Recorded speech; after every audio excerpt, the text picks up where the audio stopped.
तो आज हम लोग समझेंगे डायमेंशन के बारे में। सबसे पहले डायमेंशन क्या होता है।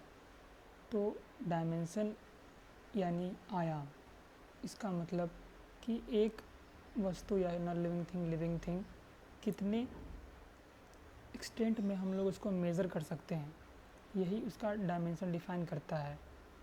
अगर हम लोग उसका लेंथ, ब्रेथ और हाइट नाप पाएँ तो ये उसका डायमेंशन होगा। और हम लोग किस तरीके से उसका मूवमेंट को डिफ़ाइन कर सकते हैं, कितना मूवमेंट उसको अलाउ है, यही उसका डायमेंशन डिफ़ाइन होता है उस ऑब्जेक्ट का, आइदर इट इज़ लिविंग और नॉन लिविंग। तो सबसे पहले हम लोग समझेंगे ज़ीरो डायमेंशन के बारे में। तो ज़ीरो डायमेंशन अगर कोई ऑब्जेक्ट है, एक नॉन लिविंग थिंग है कोई भी, तो उसको हाइट, विड्थ और लेंथ तीनों ही ज़ीरो है।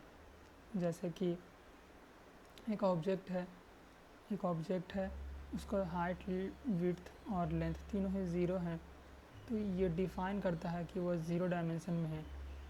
Object along with its resident dimension both are zero dimension.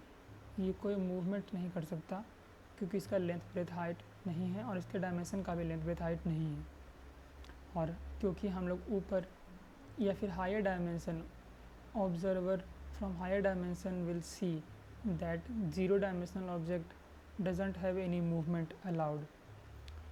उसके बाद हम लोग आता है फर्स्ट डायमेंशन। हेयर एक ऑब्जेक्ट रहेगा तो उसको पास आज़ादी रहेगी कि वह लेफ़्ट और राइट यानी लीनियर मूवमेंट वह कर सकता है। इसके पास लेंथ और ब्रेथ दोनों तो नहीं रहेगा, सिर्फ लेंथ रहेगा। इस टाइप लेंथ, और चाहे वो लेफ़्ट की ओर चाहे वो राइट की ओर वह जा सकता है। लेफ़्ट मूवमेंट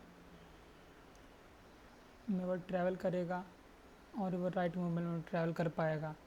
ऐसा समझिए कि एक ऑब्जेक्ट है जो कि एक लंबे से पाइप के अंदर बंद है, तो वह सिर्फ आगे या पीछे ही जा सकता है और कहीं नहीं।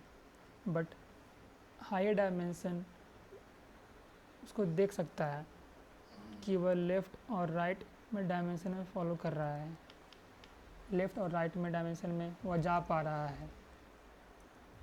और अब हम लोग ऑब्जेक्ट का पर्सपेक्टिव का बात करते हैं कि एक ऑब्जेक्ट अगर वो किसी भी एक डायमेंशन में है, मान लीजिए एक ऑब्जेक्ट 2D में है,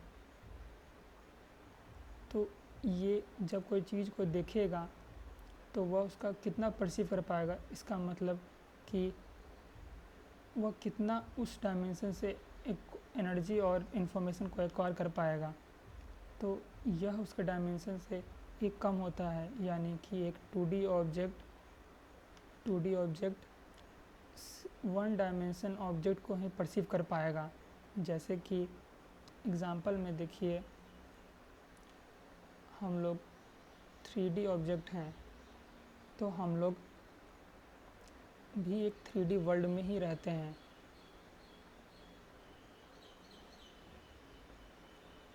और जब हम लोग देखते हैं अपनी आँखों से तो हम लोग 2D ही हर चीज़ दिखती हैं। तो इसका मतलब हर चीज़ हम लोग के लिए 2D ही विजुअली रिप्रेजेंटेड है इन 3D वर्ल्ड। वैसे ही ये हो गया इसका परसीव्ड वैल्यू, कितना वह उसे परसीव कर पाता है।